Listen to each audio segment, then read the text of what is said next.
হরে কৃষ্ণ।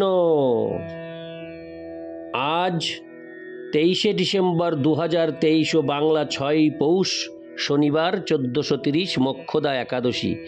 এই মোক্ষদা একাদশীর দিন আমি শ্রীমদ্ ভগবদ গীতা পাঠ করছি।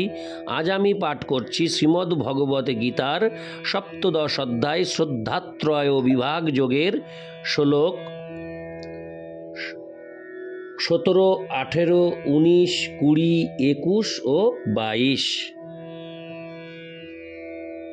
অডিওর শুরুতে আমি সকল ভক্তিমতী মা ও ভক্তবৃন্দের কাছে আমার করজোরে বিনীত আবেদন, আপনারা আমার এই ছোট্ট চ্যানেল অমৃত গ্রন্থকে সাবস্ক্রাইব করে আমার পাশে থাকুন এবং আমাকে আশীর্বাদ করুন।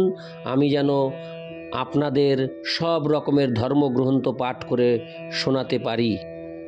আর কিছুদিনের মধ্যেই আমার শ্রীমদ্ ভগবদ গীতা পাঠ সমাপ্তি হওয়ার পরে আমি শ্রী চৈতন্য চৈতামৃত পাঠ করার যে আশা গ্রহণ করেছি, আপনারা আমার সেই আশাকে পূর্ণরূপে প্রতিষ্ঠা দিতে আমার পাশে থেকে আমাকে আশীর্বাদ করুন।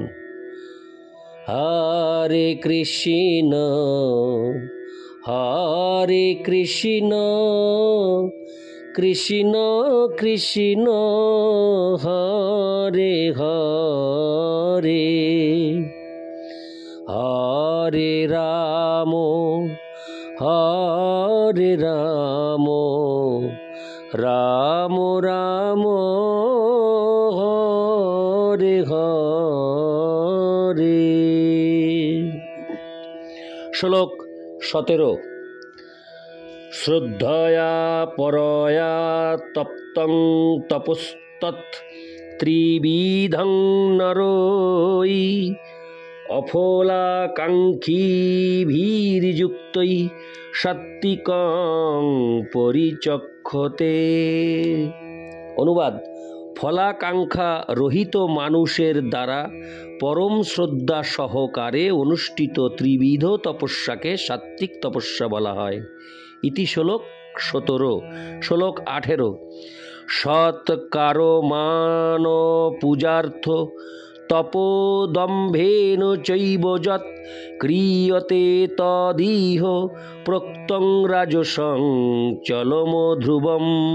অনুবাদ: শ্রদ্ধা, সম্মান ও পূজা লাভের আশায় দম্ভ সহকারে যে তপস্যা করা হয় তাকেই এই জগতে অনিত্য ও অনিশ্চিত রাজসিক তপস্যা বলা হয়। তাৎপর্য: অনেক সময় তপশ্চর্যার আচরণ করা হয় মানুষকে আকৃষ্ট করবার জন্য এবং অন্যের কাছ থেকে সম্মান, শ্রদ্ধা ও পূজা লাভের জন্য। রাজসিক মানুষেরা তাদের অধস্তনদের কাছ থেকে পূজা আদায়ের বন্দোবস্ত করে, তাদের দ্বারা নিজেদের পদধৌত করতে এবং সম্পদ দান করতে বাধ্য করায়। তপশ্চর্যার আচরণের দ্বারা এই ধরনের কৃত্রিম শ্রদ্ধাঞ্জলির ব্যবস্থা রাজসিক এবং তার ফল ক্ষণস্থায়ী। তা কিছুদিনের জন্য থাকে কিন্তু স্থায়ী হয় না। ইতি শ্লোক 18। শ্লোক 19। মূঢ়গ্রাহেনাত্মন যৎ পীড়য়া ক্রিয়তে তপ পরশোৎসাদনার্থং বা তত্তামসমুদারিতম। অনুবাদ: মূঢ়চিত আগ্রহের দ্বারা নিজেকে পীড়া দিয়ে বা অপরের বিনাশের জন্য যে তপস্যা করা হয় তাকে তামসিক তপস্যা বলা হয়। তাৎপর্য: নির্বোধ তপশ্চর্যার অনেক দৃষ্টান্ত রয়েছে। যেমন হিরণ্যকশিপু যে অমরত্ব লাভ করে দেবতাদের হত্যা করবার জন্য তপস্যা করেছিল, সে ব্রহ্মার কাছে এই সব প্রার্থনা করেছিল, কিন্তু পরিণামে পরমেশ্বর ভগবানের হাতে সে নিহত হয়েছিল। অসম্ভব কোনো কিছু লাভের আশায় যে তপস্যা করা হয় তা অবশ্যই তামসিক। ইতি শ্লোক 19। শ্লোক 20। দাতব্যমিতি যদ্দানং দীয়তে হনুপকারিণে দেশে কালে চ পাত্রে চ তদ্দানং সাত্ত্বিকং শ্রিতম। অনুবাদ: দান করা কর্তব্য বলে মনে করে এবং প্রত্যুপকারের আশা না করে উপযুক্ত স্থানে উপযুক্ত সময়ে এবং উপযুক্ত পাত্রে যে দান করা হয় তাকে সাত্ত্বিক দান বলে গণ্য করা হয়। তাৎপর্য: পারমার্থিক কর্মে নিযুক্ত মানুষকেই কেবল দান করার নির্দেশ বৈদিক শাস্ত্রে দেওয়া হয়েছে। সেখানে নির্বিচারে দান করার কোনো নির্দেশ দেওয়া হয়নি। পারমার্থিক উন্নতিই জীবনের পরম উদ্দেশ্য। তাই তীর্থস্থানে চন্দ্র বা সূর্যগ্রহণের সময়, মাসের শেষে অথবা সৎ ব্রাহ্মণ বা বৈষ্ণবকে অথবা মন্দিরে দান করার নির্দেশ দেওয়া হয়েছে। কোনো ফলের আকাঙ্ক্ষা না করে দান করা উচিত।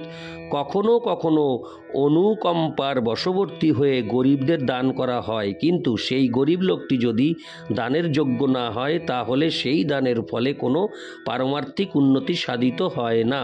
পক্ষান্তরে বলা যায় যে নির্বিচারে দান বৈদিক শাস্ত্রে অনুমোদিত হয়নি। শ্লোক ইতি শ্লোক 20, শ্লোক 21 ও 22। হরে কৃষ্ণ। শ্লোক 21 ও 22। যত্তু প্রত্যুপকারার্থং ফলমুদ্দিশ্য বা পুনঃ দীয়তে চ পরিক্লিষ্টং তদ্দানং রাজসংশ্রিতম। শ্লোক 22। অদেশকালে যদ্দানমপাত্রেভ্যস্য দীয়তে অসৎকৃতমবজ্ঞাতম তত্তামসমুদারিতম।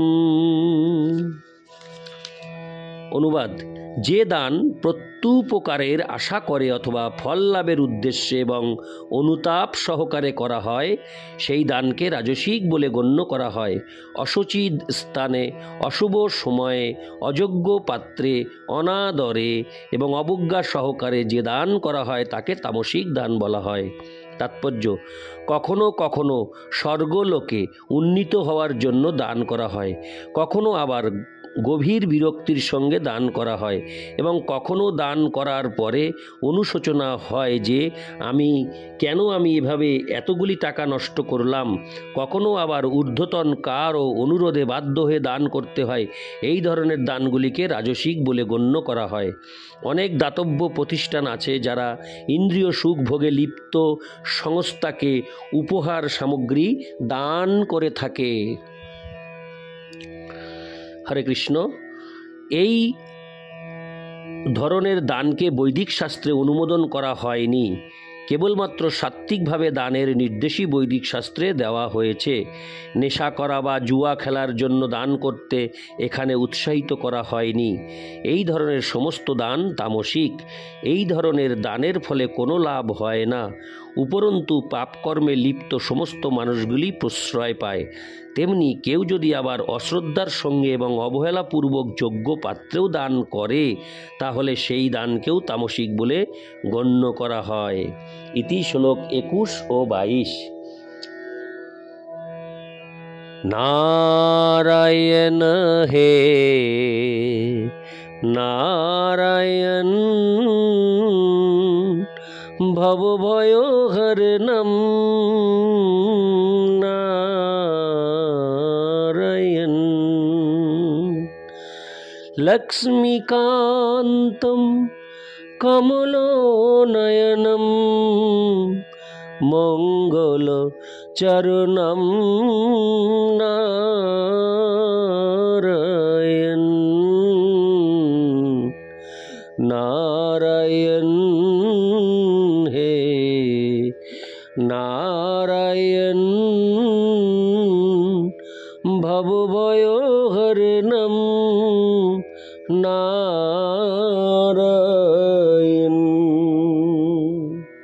হরে কৃষ্ণ।